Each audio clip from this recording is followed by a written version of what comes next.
السلام علیکم ورحمۃ اللہ وبرکاتہ۔ الحمد للہ نحمده ونستعینه ونستغفره ونؤمن به ونتوکل علیہ ونعوذ باللہ من شرور انفسنا ومن سیئات اعمالنا،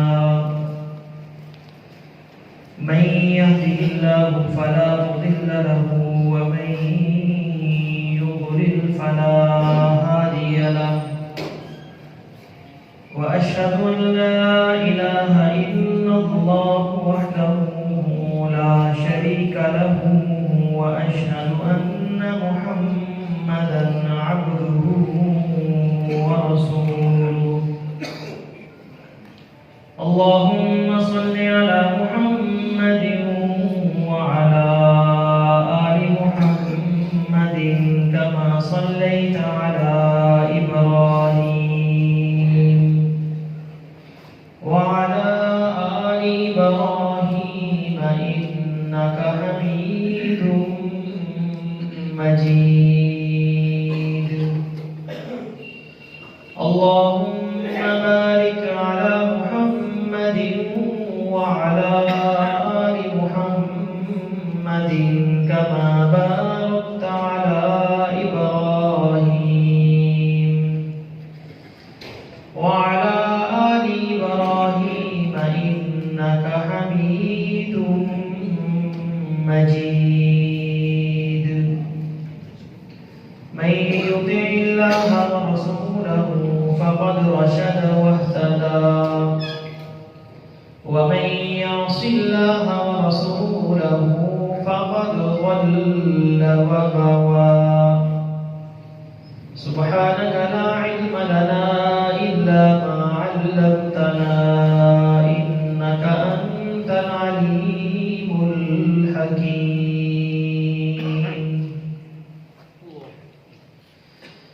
رب اشرح لي صدري ويسر لي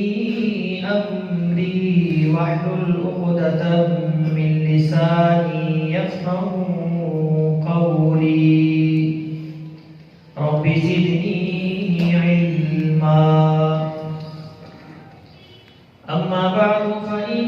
خير الحديث كتاب الله، وخير الهدي هدي محمد صلى الله عليه وسلم،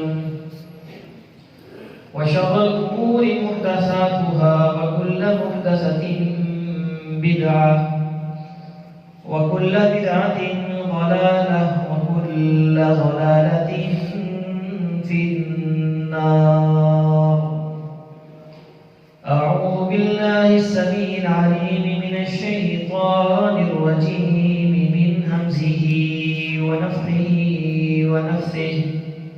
بسم الله الرحمن الرحيم۔ إنما المؤمنون الذين آمنوا بالله ورسوله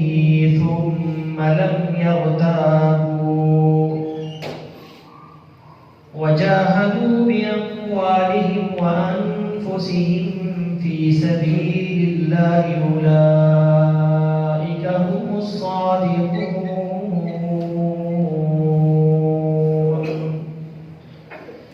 صدق الله العظيم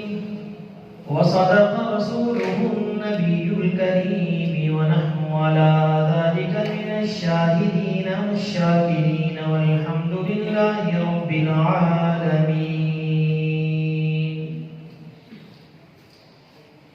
ہر قسم کی تعریفات اللہ حکم الحاکمین، ارحم الراحمین، احسن الخالقین، ذوالجلال والاکرام کے لیے ہے،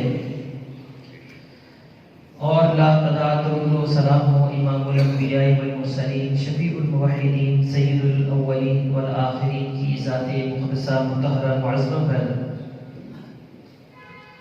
بھائیو دوستو، نہایت ہی واجب الاحترام بزرگوں،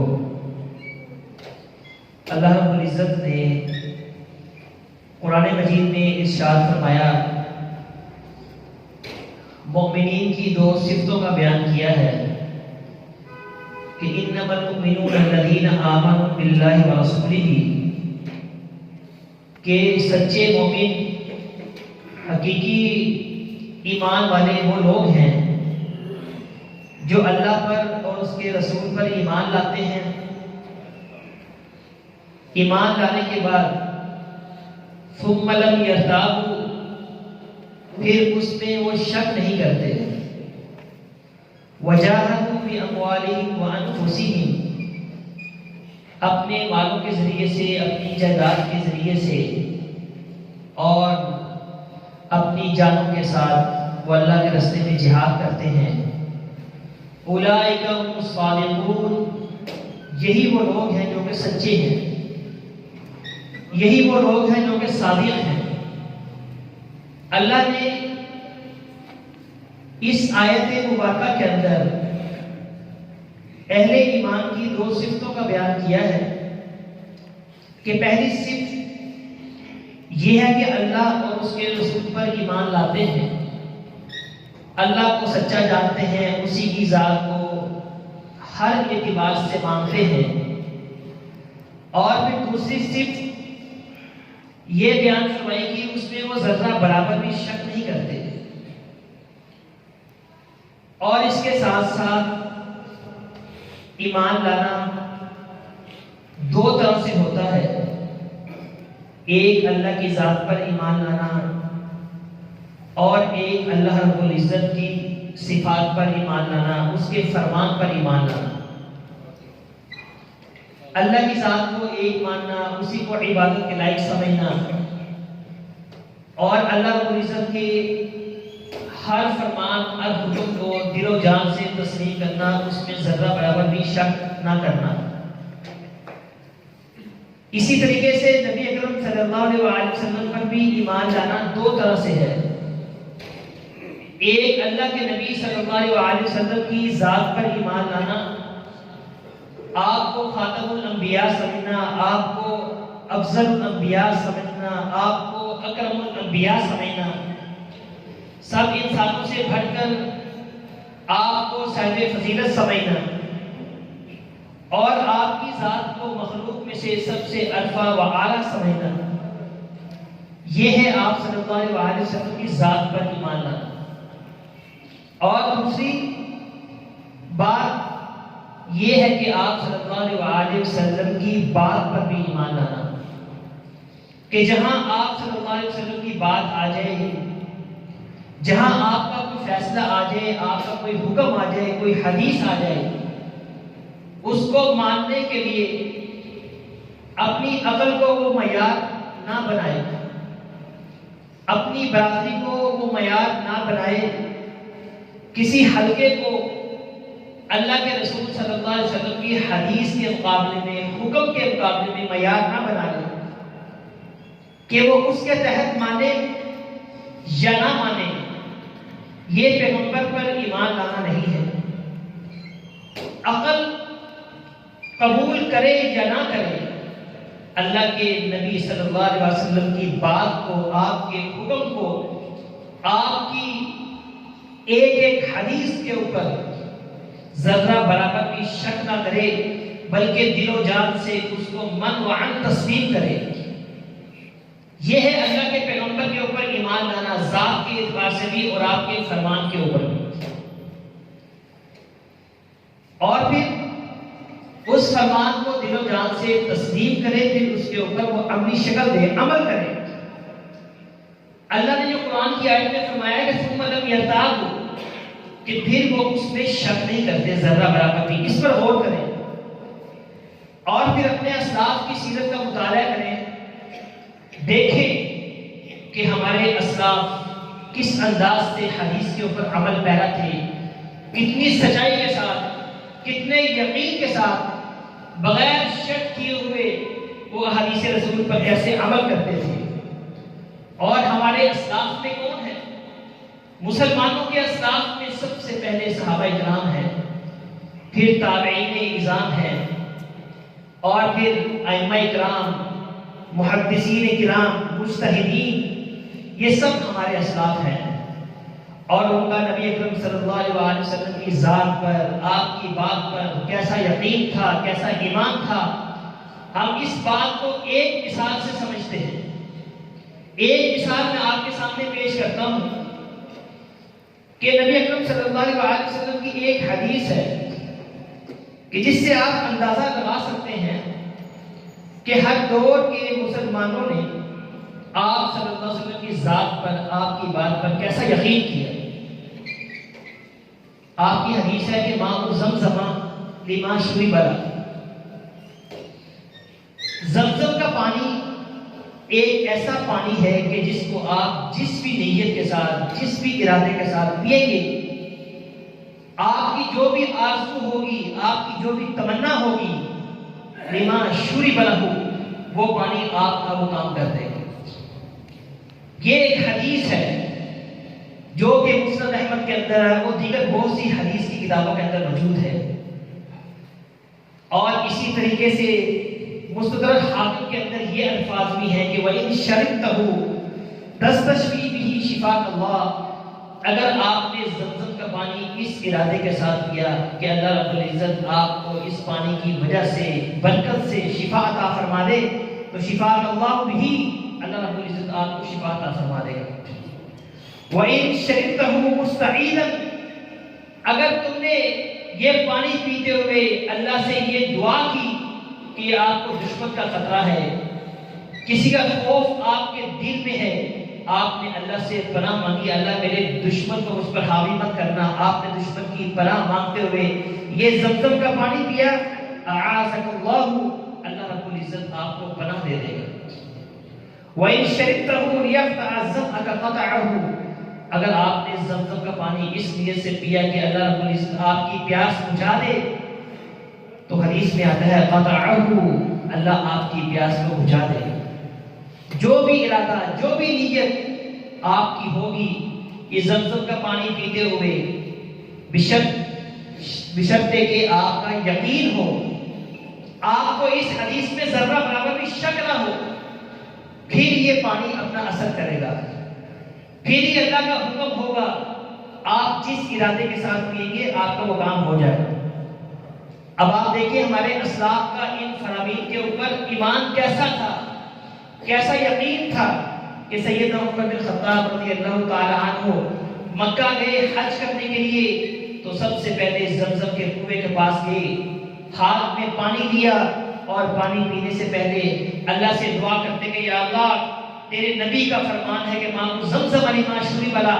کہ زمزم کا پانی جس نیت سے بھی پیا جائے اللہ رب العزت کو تمنا و آرزو پوری کر دیتا ہے۔ یا اللہ، میں آج پانی پی رہا ہوں صرف اس ایک ارادے کے ساتھ، اشربہ لذمی یوم القیامہ، کہ اس پانی کی وجہ سے اللہ اپنے قیامت کے دن کی جو پیاس ہے وہ دور کر دے۔ یوم محشر، قیامت کے دن محشر کے میدان کے اندر جو پیاس لگے گی، یا اللہ وہ میری پیاس کو بجھا دے، وہ پیاس مجھے محسوس نہ ہو۔ آپ اندازہ کریں کہ انہیں کیسا یقین تھا، اور پھر ان کی نیت کتنی پاکیزہ تھی، اور پھر دوسری بات تھی کہ ان کو آخرت کی کتنی فکر تھی کہ پانی پیا، اپنی کسی دنیاوی حاجت کا ذکر نہیں کیا، مانگا، خواہش کی تو کیا خواہش کی، یا اللہ آخرت کے دن یوم محشر کی جو پیاس ہے وہ میری بجھا دے۔ اور ان کو یقین تھا اللہ کے نبی کی اس حدیث کے اوپر کہ اگر ہم اس نیت سے پانی پیئیں گے اللہ رب العزت ہمیں قیامت کے دن ہمارے پیاس محسوس نہیں ہوگی۔ سیدنا عبداللہ بن عباس رضی اللہ تعالی عنہ جب زمزم کا پانی پیتے تو یہ دعا کرتے اللہم انی اسألک علما نافعا ورزقا طیبا وعملا متقبلا وشفاء من کل داء۔ جب بھی پانی پیتے، اور عبداللہ بن مبارک کے بارے میں بھی آتا ہے کہ جب بھی وہ زمزم کا پانی پیتے تو پینے سے پہلے یہ دعا لازم پڑھا کرتے تھے، اے اللہ میں تجھ سے علم نافع کا سوال کرتا ہوں، اللہم انی اسألک علما نافعا۔ علم نافع کیا چیز ہے؟ علم نافع وہی کا علم، وہ علم جس میں انسان کو عمل کی سلامتی ملتی ہے، وہ علم جس میں انسان کے عقیدے کی سلامتی ہوتی ہے، علم نافع شریعت کا علم ہے، وحی کا علم ہے، قرآن و حدیث کا علم ہے، اور پھر یقین بھی ایسا کہ اگر ہم یہ دعا کر رہے ہیں تو ہمیں یہ چیز حاصل ہوگی۔ اللہم انی اسألک علما نافعا ورزقا طیبا وواسعا، اے اللہ ہمیں رزق، پاکیزہ رزق عطا فرما اور واسع رزق عطا فرما، ہمارے رزق کے اندر کوئی کمی نہ آئے، یا نہ ہمیں مشقتیں نہ اٹھانی پڑے اس رزق کی خاطر، وسعت عطا فرما اس رزق کے اندر، وشفاء من کل داء، اور ہر قسم کی بیماری سے ہمیں شفا عطا فرما۔ اور پھر ان کو یقین تھا کہ ہم جب یہ دعائیں کریں گے اللہ رب العزت ہمیں ایسا ہی کرے گا۔ اور پھر ہم جب دیکھتے ہیں ان کی زندگیوں کے اوپر وہ ان تمام چیزوں سے محفوظ رہے، بیماریاں نہیں آئیں ان کے وجود کے اوپر، وہ رزق کی تنگی کا بھی اندر مبتلا نہیں ہوئے، اور اللہ رب العزت نے پھر ان کو کیسا علم نافع عطا فرمایا۔ عبداللہ بن عباس عظیم مفسر، عبداللہ بن مبارک عظیم محدث، اللہ رب العزت نے کیسے ان کی خواہشات پوری فرمائی۔ امام شافعی رحمہ اللہ حج کرنے کے لیے گئے، زمزم کا پانی لیا، اپنا پانی ہاتھ میں لے کر اللہ رب العزت کے سامنے ہاتھوں کو اٹھایا، دعا کی، یا اللہ تو سچا ہے، تیرے نبی کا فرمان سچا ہے، تیرا فرمان بھی سچا ہے، اور تیری نبی نے فرمایا تھا کہ ماؤ زمزم لما شرب له، کہ زمزم کا پانی جس بھی ارادے، جس بھی نیت کے ساتھ پیا جائے گا تو وہ ہماری نیت پوری کر دیتا ہے۔ آج میری دو خواہشات ہیں، دو میرے ارادے ہیں، لربی ولدخول الجنت، اے اللہ میں تجھ سے دعا کرتا ہوں یہ پانی پینے سے پہلے، اور میری خواہش ہے کہ میں یہ پانی پیوں تو میری دعائیں قبول کر لیں، میری یہ خواہش پوری ہو جائے۔ سب سے پہلی میری خواہش یہ ہے کہ جب میں میدان جہاد میں جاؤں اور اپنی کمان سے جب میں تیر چلاؤں کہ اللہ زندگی بھر میرا کوئی بھی تیر رائے گا نہ جائے، میرا کوئی تیر ضائع نہ ہو، میرا ہر ایک تیر دشمن کی پیٹھ پر جا کر لگے، کسی پہاڑ کو نہ لگے، کسی درخت کو جا کر نہ لگے، میرا ہر تیر نشانے پر لگے اور دشمن کے اوپر لگے۔ یہ دعا کی، اور پھر فرماتے ہیں میں نے اس لیے سے زمزم پیا، اس کے بعد جب بھی میں جہاد کے میدان میں جاتا تو میں نے یہ چیز نوٹ کی کہ میرا ایک تیر بھی رائے گا نہیں گیا، ایک تیر بھی میرا ضائع نہ ہوا، حتیٰ کہ فرماتے ہیں کہ ایک مرتبہ میں نے 10 کمانیں دی، 10 کمانوں کے اندر میں نے تیر ڈالے، اور بغیر کسی ارادے کے، بغیر کسی نشانے کے میں نے وہ 10 کے 10 تیر چلا دیے، اور وہ 10 کے 10 تیر دشمن کی پیٹھوں پر جا کر لگے۔ یقین تھا نا، ایمان ایسا تھا کہ اللہ سے جب میں نے دعا کر لی ہے تو میرا ایک تیر بھی ضائع نہیں ہو سکتا۔ فرمایا کہ اللہ نے تو میری ایک دعا قبول کر لی، اور دوسری میں نے دعا کی تھی ولدخول الجنت، اے اللہ جب میں فوت ہو جاؤں تو مجھے ڈائریکٹ میں جنت میں داخل کر دینا ہے، بس کوئی حساب و کتاب نہیں۔ یہ خواہش تھی، یہ آرزو تھی، تمنا تھی، اور فرماتے ہیں کہ مجھے یقین ہے اللہ نے میری دنیاوی آرزو تو پوری کر دی، اور مجھے یقین ہے، میرا اس بات پر ایمان ہے، اس حدیث رسول کے اوپر، جب میری آنکھیں بند ہوگی میں سیدھا جنت میں جاؤں گا۔ اللہ کرے ہمارا ایمان بھی ایسا ہو جائے۔ امام ترمذی رحمہ اللہ کے والد کا واقعہ امام قرطبی رحمہ اللہ بیان فرماتے ہیں، کہتے ہیں کہ امام ترمذی کو ان کے والد نے ایک مرتبہ بلایا، والد نے اپنے بیٹے امام ترمذی کو بلایا اور بلا کر کہا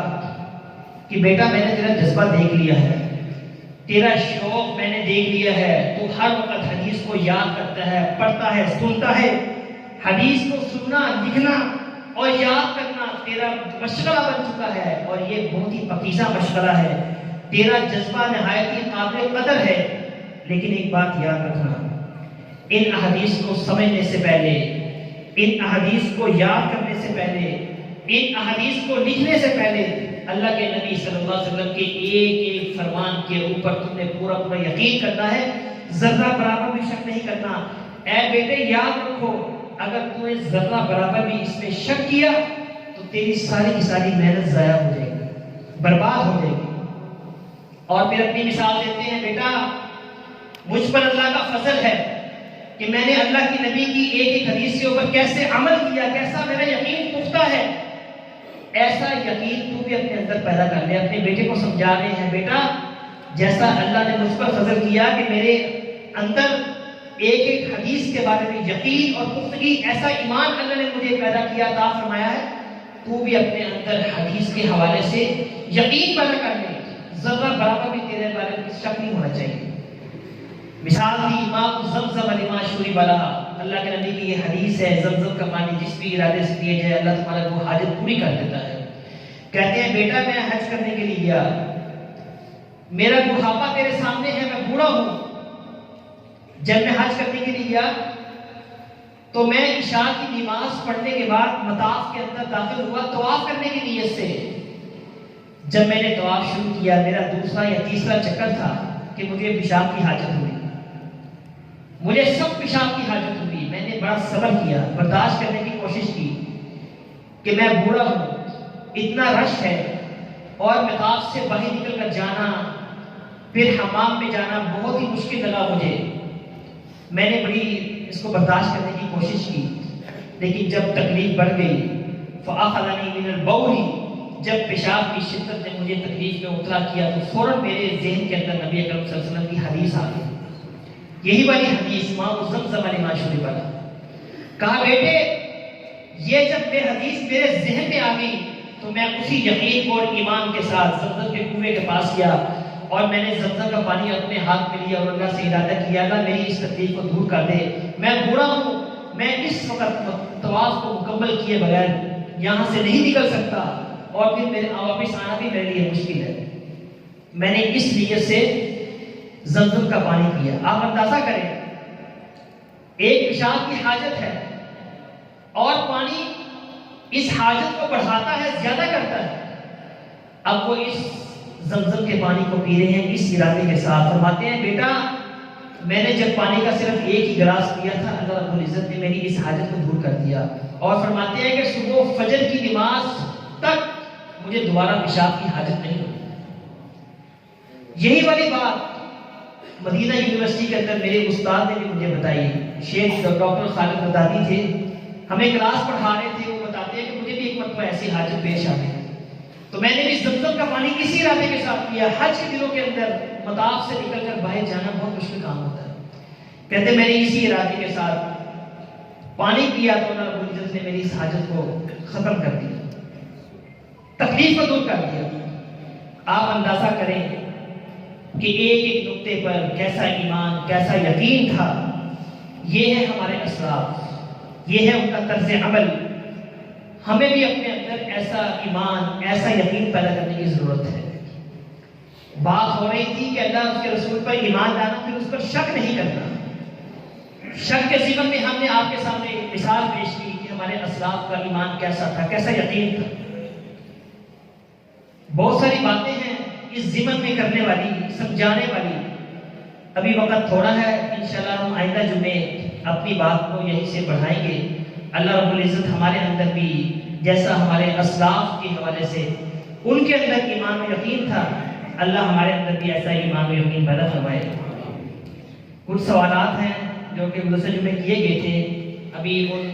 سوالات کا میں جواب دوں گا، باقی انشاءاللہ اس موضوع کو ہم آگے بڑھائیں گے اگلے جمعے۔ ایک سوال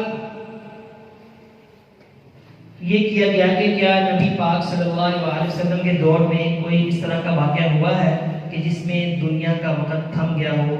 دنیا رک گئی ہو؟ رہنمائی فرماتے ہیں نبی اکرم صلی اللہ علیہ وسلم کے دور میں ایسا کوئی واقعہ نہیں ہوا کہ سورج رک گیا ہو، دنیا تھم گئی ہو۔ دو واقعات لوگ اکثر بیان کرتے ہیں، ایک سیدنا علی رضی اللہ تعالی عنہ کے حوالے سے کہ جب نماز کا وقت تاخیر ہو گئی اس وقت سورج رک گیا، اور دوسرا کہ جب سیدہ فاطمہ کا دوپٹہ جب سر سے گر گیا تو اس وقت سورج رک گیا، دنیا تھم گئی۔ اور ایک حضرت بلال رضی اللہ تعالیٰ عنہ جب اذان دینا بھول گئے، جب اذان کی تاخیر ہو گئی۔ ان روایات کی کوئی سند مضبوط نہیں ہے، لہذا ان واقعات کو، اس بات کو بیان نہیں کرنا چاہیے، کیونکہ یہ جو روایت آتی ہیں یہ موضوع روایتیں ہیں، ان کی سندوں کے اندر جو راوی ہیں بہت ہی ضعیف ہیں، اس لیے یہ بات بالکل درست نہیں ہے کہ دنیا کا وقت تھم گیا تھا، سورج تھم گیا تھا۔ یہاں تک کہ مسند احمد کے اندر ایک حدیث ہے، نبی اکرم صلی اللہ علیہ وسلم خود فرماتے ہیں آپ فرماتے ہیں کہ سورج کسی بھی انسان کے لیے کبھی نہیں روکا گیا سوائے ایک نبی کے لیے. وہ نبی کون تھے؟ یوشع بن نون. وہ ایک نبی تھے، صرف ان کے لیے سورج کو روکا گیا تھا. یہ مسند احمد کی حدیث ہے اور صحیح حدیث ہے. آپ صلی اللہ علیہ وسلم فرماتے ہیں جب وہ بیت المقدس کی طرف جہاد کی غرض سے جب وہ کوچ کر رہے تھے اور جب وہ اریحہ کے مقام پر پہنچے، عصر کا وقت ہو گیا اور انہوں نے بیت المقدس کو فتح کرنا تھا. اب جب انہوں نے وہاں پر پہنچنا تھا اس وقت تک مغرب کا وقت ہو جانا تھا، پھر جہاد نہیں ہونا تھا، لڑائی نہیں ہو سکتی تھی اور یہ فتح درمیان میں ہی رہ جانی تھی. تو یوشع بن نون جو کہ موسیٰ علیہ السلام کے بعد آئے تھے، موسیٰ کی قوم کی باغ دوڑ بعد میں ان یوشع بن نون نے سنبھالی تھی. جب وہ بنی اسرائیل کی طرف جہاد کی غرض سے نکلے تھے اور جب عصر کا وقت ہو گیا، وہ ابھی مقام اریحہ پر پہنچے تھے جو فلسطین سے بھی دور تھی جگہ، تو انہوں نے اللہ سے دعا کی. سب سے پہلے انہوں نے سورج کو مخاطب کرتے ہوئے کہا کہ میں بھی اللہ کے حکم کا معمور ہوں، تو بھی اللہ کے حکم کا پابند ہے اور مجھے بھی اللہ نے حکم دیا جہاد کا، لہذا تو اللہ کے حکم سے رک جا. اور پھر اللہ سے دعا کی، یا اللہ تو سورج کو روک لے تاکہ ہم بروقت وہاں پہنچیں اور اس فلسطین کو ہم فتح کر لیں. اللہ رب العزت نے اس وقت سورج کو روکا تھا، اس کے علاوہ اس سے پہلے اور اس کے بعد کبھی سورج کو نہیں روکا گیا. اور جو نبی اکرم صلی اللہ علیہ وسلم کے حوالے سے جو 3 روایتیں پیش کی جاتی ہیں وہ درست نہیں ہیں. ایک سوال یہ کیا گیا ہے کہ گروی چیز کے بارے میں شرائط بتا دیں، مثلا دکان، مکان وغیرہ. گروی چیز کے بارے میں ہم سب جانتے ہیں کہ شریعت نے اس کی اجازت دی ہے. آپ کسی کو قرضہ دیتے ہیں اور بدلے میں کوئی چیز گروی رکھ لیتے ہیں، یہ جائز ہے. نبی اکرم صلی اللہ علیہ وسلم کی بھی ایک زرہ یہودی کے پاس گروی تھی جب آپ صلی اللہ علیہ وسلم فوت ہوئے تھے. تو گروی رکھ کر قرض دینا یہ بالکل جائز ہے. لیکن ہمارے معاشرے کے اندر آج کل جو گروی کی جتنی بھی صورتیں ہیں وہ ساری کی ساری سودی صورتیں رائج ہو چکی ہیں. اگر کسی کو قرض کی ضرورت ہے، جب تک آپ اپنی کوئی چیز اس کے پاس گروی نہیں رکھیں گے وہ آپ کو قرض نہیں دے گا.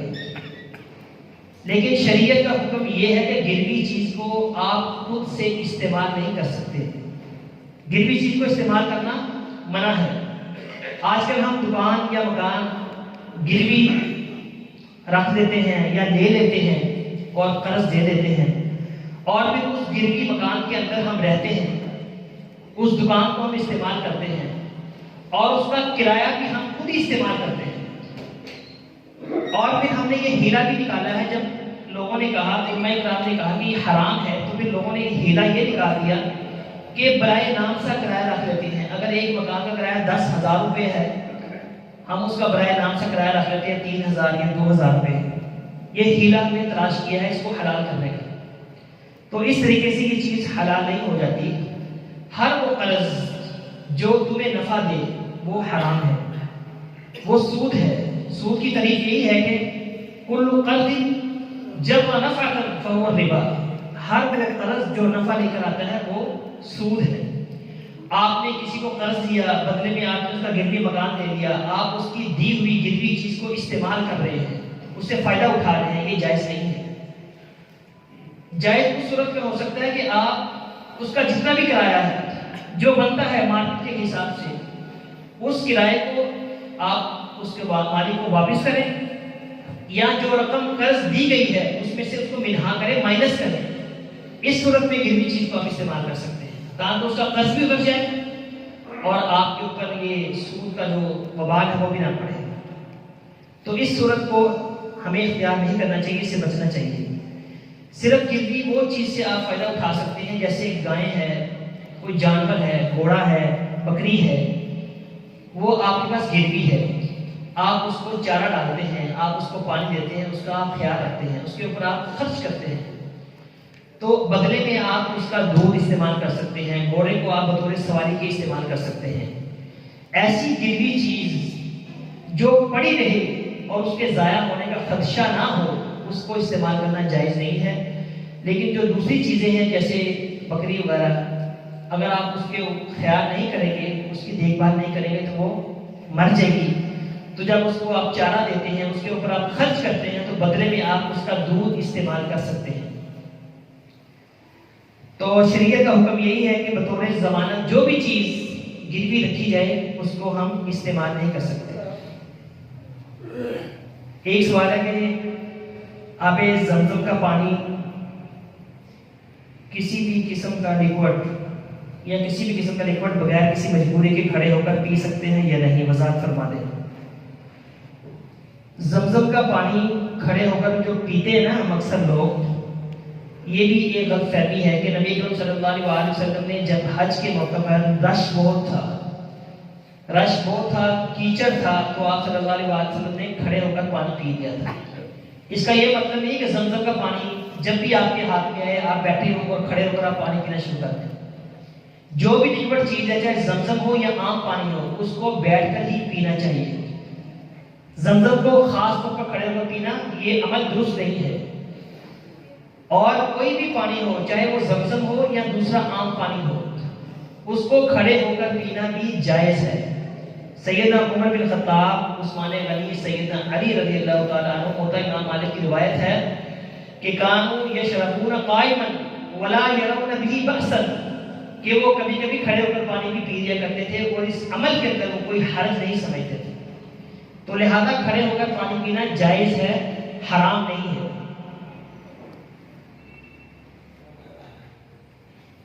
آگے پھر وہی سوال آگے جس کی پہلے نے وضاحت کر دی تھی.